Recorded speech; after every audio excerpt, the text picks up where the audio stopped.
I was like, really? Somebody is making a living doing this? Either he's phenomenal or he's just crazy. Hi, and welcome to Kelly, where we talk about life, your life and my life, and through Kelly, we hope to inspire. I have Edward Reid on the show today. Hi. And Edward, I'm glad to have you here on Kelly. Thank you. And Edward and I are just going to talk about philosophies. We're going to talk about life. We're going to talk about acting, and we are going to talk about making your own productions. So let's start off with philosophy. What is what's your mission statement? Well, I guess I could say I'm more of a existentialist, which means living in the moment. In life, I guess we all have tragedy, and I've had some tragedies, but for me, I've learned not to dwell on those. You can kind of grieve those, but you have to, at least in my experience, move forward, experience life in the moment, appreciate people. For me, I don't place too much emphasis on things or, money or. It's really finding the joy. Joy in the moment, joy in everything around you, because that moment passes so quickly. Life goes very fast, and there's so much around to be grateful for, and I try as much as possible to appreciate that. Yeah. So you have some great characters that probably stemmed from your philosophies, I think. One that I was really interested in is Ingolf, because he is an acting coach, as I am an acting coach. So I love that. Well, tell me about Ingolf. Well, he is pretentious. He has a postmodern existentialist metaphysical acting style, and he's pretty much everything I am not. He is demeaning of his students. He breaks them down to build them up. He argues with me on Facebook. That's one thing. He puts me down. I've had interviews with him. He has Superstars acting class. And he drives this awesome van. Yeah, he has mobile acting classes. Yes. He'll come to you for $300. He'll put you in the back of the van, and he'll. I mean, this van is like it's blue. It's rusted. It's like the white van, but the blue van. Yeah, and it has a picture of David Hasselhoff on the back without a shirt. Yes. And people have written me written Ingolf. I speak as Ingolf separately for acting classes. I've had several people write Ingolf for acting classes. And I've always declined. He's too busy. He's always declined. You don't even tell him that. No, I've never. This is my first admission ever that I am not.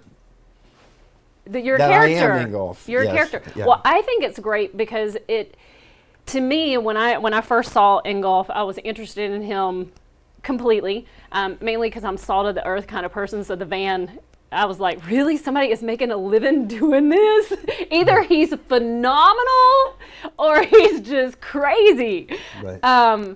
And what it does is it points out, I think a lot of people who are studying, they believe that the harder somebody is on you, the better it is for them. And that really just depends on your personality, because if somebody were degrading me and tearing me apart, I wouldn't produce anything for them. I'd be like, whatever. So it's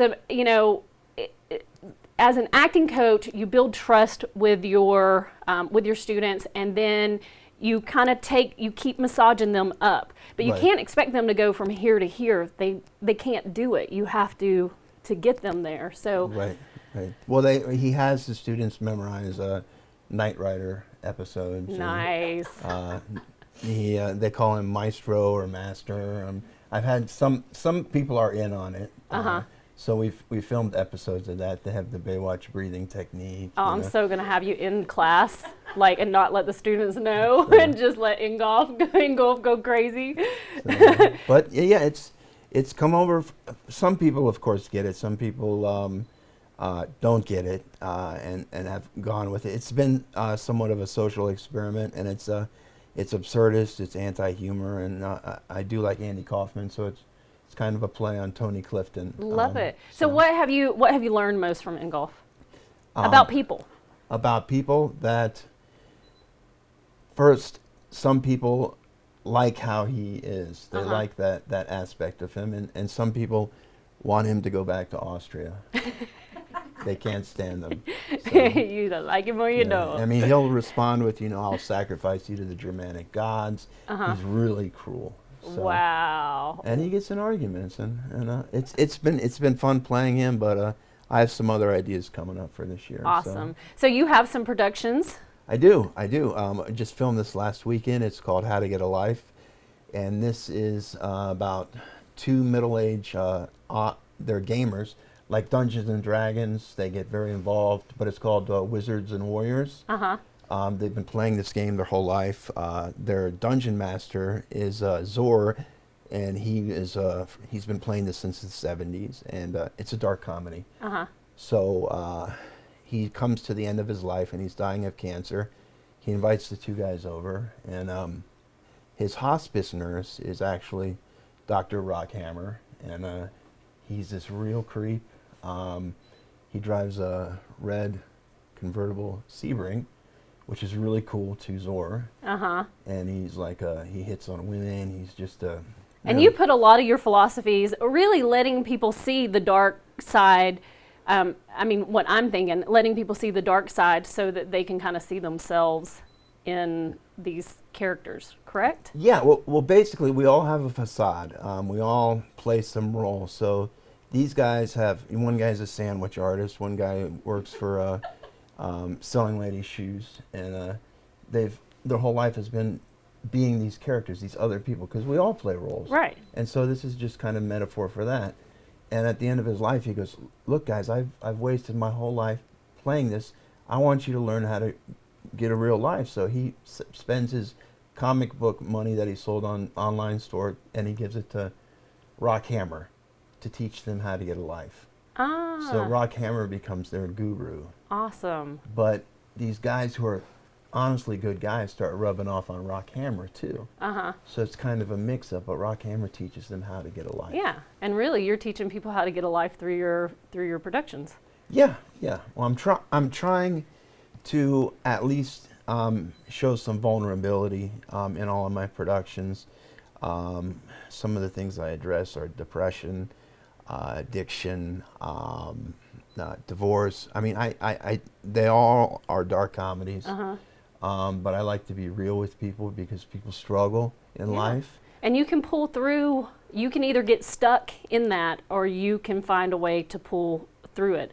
And most of us in life, I think we eventually find a way to pull through it, even when we think that there's no way out. That's what I think. There's meaning, there's purpose in life, and I'm very grateful that I have the opportunity to have this art, this film, this medium, and I hope in some way that I can, help people see that they're not so alone. Yeah.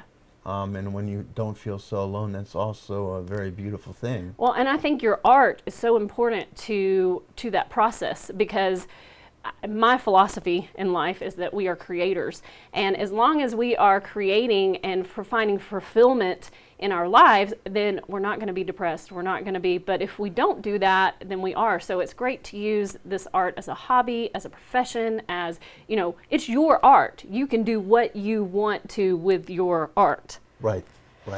So if you have any advice to give to our audience, just about life or productions, what would it be? Just try and be satisfied with yourself. And if you want to be a filmmaker, this is a great place. You're in Atlanta, people want to collaborate, but the one thing you have to do is be a nice person. Yes. If you're not a nice person, you're not going to get anywhere. Yes. People aren't going to like you. So if you can remain being a nice person, keep your ego in check, get out there, meet some other people who want to collaborate, you'll be able to make a film. Yeah, That's absolutely. really about it. Yeah. So, love it. So I have for you, you said you liked Reese's. I got you a big beer mug. But these are special Reese's. These Reese's are not only Reese's, but they have Reese's Pieces embedded in them. Oh, wow. Okay. So it's a treat with a treat. Okay, great. But the reason that we do the candies is just a small token to remind you that you're a gift in life. And I'm attracted to people who are they have attracted things to say. I'm attracted to positive people. I'm attracted to people who make people think about things. And that's what this show is about, is just showing people who are doing things in the world. And so keep doing what you're doing. And I'm really glad to have you on the segment. And where can people find you? They can find me they can look me up on Facebook, Edward Reid. How to Get a Life has a Facebook site. I have some other productions, Lighten Up Jack Kopecki, 64/8, which is 64/8, The Meaningful Life of Art and Henry, and The Grand Prince of Moscow. You got a lot going on. Yeah. That's awesome. And where do they find Ingolf? Because they need to check him out. Well, his site has been taken down several times. I'll try and put it up back again, but people keep... they really think he's real, so... He's been abusive. I keep getting things that he's abusive. So I'll have to try and put him up back again. So... Love it, love it, love it. Love it. Thank you for being here. Oh, I'm sorry. Yes. Superstars Acting Class on YouTube. Okay, that's Ingolf? Yeah. Okay. Superstars Acting Class on YouTube. Yes. Okay. They can't take that down, right? No, and you can do the Baywatch breathing technique. Love it. All right, guys. Thank you for being here with us on Kelly, and we hope you enjoyed Edward and his stories. Go check out Ingolf and like and comment below.